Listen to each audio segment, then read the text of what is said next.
Welcome to the Doggy Dojo. My name is Trevor Smith, and today we have a special guest, and that is my Kinkajou, Rue. We also have Ozzy here today. Now, Ozzy at home has a bunny friend. He doesn't have a Kinkajou, but he has a bunny friend. One of the problems that they've had is that Ozzy likes to jump up on the human to get to the bunny. And so I've been working very hard on Ozzy staying in sit position, getting lots of reinforcement in sit position. So in today's episode, we're going to talk about how to get your dog to sit and not jump up on you, not jump up on your guests, and not jump up towards your small animals. So what we're going to do is we're first going to start off with getting Ozzy onto a platform. So one of the ways you can get your dog to stay still and not jump up on your guest is to use a platform. This platform is good for greeting behavior. If you want to add a sit in there, fantastic. Dog's not required to sit. All they're required to do is to stay on the platform. And if they stay on the platform, they get reinforcement. This is a good control mechanism to help your dog not greet or jump up on people. So you can say, go to bed. And say yes, and mark the behavior, and work on duration. Now, a second ago, he just popped off the bed. I prefer him to stay on there until I release him to get off. So this could take some time, and there's 3 levels of stay work, like we've talked about before on the Doggy Dojo. There's duration, distraction, then distance. So first off is going to be that duration period. We're going to make sure that we build the duration of him staying on the platform. And then we're going to also add a little bit of distraction by moving around, adding a Kinkajou. And we're also going to add a little bit of distance. Obviously, he hasn't quite learned the duration on this platform. Now in the house, he has great duration on the platform. I've had him staying on here while we're making meals for the dogs and all sorts of stuff. But right now, he's needing some work on the duration inside the studio space. And that's okay. But we're going to work on the duration first, then distraction, then distance. Now, the other thing you can do is just work on lots of sit for anything they want. If they want something, ask for a sit. If they, before dinner time, ask for a sit. Before getting pet, get a sit. Before coming inside and outside of the house, get a sit. Now you can see he's kind of getting excited. He's starting to get used to Rue Bear being around. Sit. Good. So we're going to ask him to sit so we can keep the reinforcement of him sitting.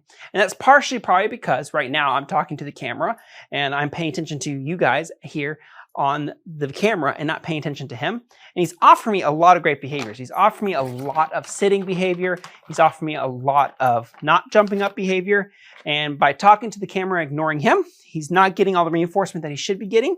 So in the beginning stages, you're going to need lots of reinforcement for this. Don't be shy with the treats. Don't be shy with the pets.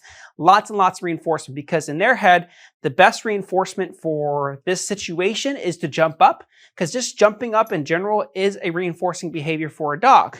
Because even if you go, no, stop it, quit, and push them off you, they're getting looked at, talked to, and touched. So all that stuff that they want, they're getting anyway, whether they jump up or stay on the ground. So it's important to start to build value into staying on the ground. You got some downs now. This looks great. So I'm going to toss a treat. That's another way you can actually tackle this behavior. If as people come up, or what you can do is you say search. And that way they can actually learn to stay focused towards the ground. Search. We talked about that previously in a game. And there's one more way you can do some greeting behaviors and working on the value for sits, and that is using a tether or a tie down. So I got a couch over here, and I got him on a tie down. Now warning, we got a little toddler zone over here. What I do is I got a little setup with a tie down. So I got Ozzy on a leash tied to a heavy piece of furniture. Now I never tie a dog up to anything and leave him alone for long periods of time or any period of time at all because of this right here. We don't want him to hurt himself while on the tether or tie down. I'm going to say search and have him search towards the actual tether. We're going to ask him to sit so we get the alternative behavior versus pulling. This can actually also help with pulling behavior, because when he pulls on the leash, he doesn't get anywhere, and he can work on greeting behavior while being in a sit. Good job. Very nice. Super. And this is a great way you can work on it as well.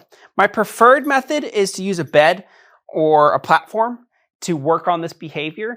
This can be a quick Band-Aid or tool you can use in a dire situation. But I like the dog to learn how to do this without having to be physically pressured to do so. But it's not like he's not looking depressed right now, other than the fact that he's laying down. It's like, I want to play some more. Not necessarily thinking, oh my gosh, I'm tied up. More just like, what's next, dude? I'm ready for it. But my biggest concern with tie down, in all truthfulness, is I never want anyone to assume or think that it's okay to tie up a dog and walk away for any period of time. So like if I'm over here working in the kitchen, that's one thing. But if I'm like in a separate room or even out of the house, or I tie them up in the backyard, hey, no, we don't want to do that. But you can actually use tethering at parks while you're sitting at a park bench, because sometimes your dog's pulling on your arm. They get closer to where they're getting to, and it can hurt you. And they can also pull you so hard that they can actually get to the thing that you're trying for them to avoid. So we might see this tethering technique in a future video for extreme cases, but I just want to give you guys all the options you can work on to teach your dog or show your dog how to greet properly on and off the leash, inside your home, outside of your home. So in a future video, hopefully I can garner up a very high excitable dog towards people, and we can look at how to debunk, or we can look at how to dismantle that behavior and rebuild a behavior that we want instead. And how to do that from the foundational standpoint is what we're doing today. The 3 games that we kind of talked about: platform stays, search and focus, I should say 4, sits for everything, sits for getting your dog to get their dinner or mealtime, sits for coming in and outside of your door, sits for greeting behavior, sits for a toy. All that stuff will help the dog know that the value for sit is super high versus the value for jumping up behavior. And this 4th way is a good way to do it too, which is just to put them on a nice tie down and keep them from jumping up on people.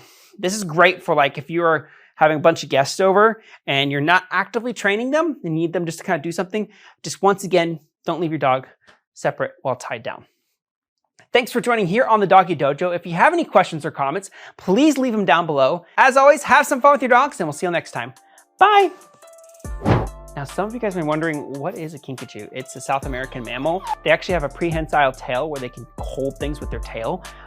Really cool creature. We love her. We've had her for years and years and years.